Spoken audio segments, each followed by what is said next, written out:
Shukor nakaslem jong unong san Hima. Ka kinhun Menteri kala Mynjur ban Thung ya Chief Secretary ka jala uba DP Wahlang kumu Chairman ka Meghalaya State Food Commission bat yu Dr. Mishwa Tingkan kumu dukhat.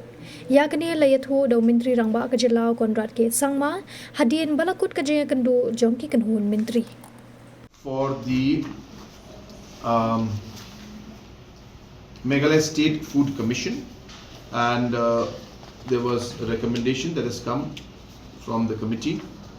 There was a committee that was set up, and this committee has proposed the name of Shri DP Wahlang IAS to be appointed as chairperson post his superannuation, as chairperson of the Food Commission, State Food Commission, and Dr.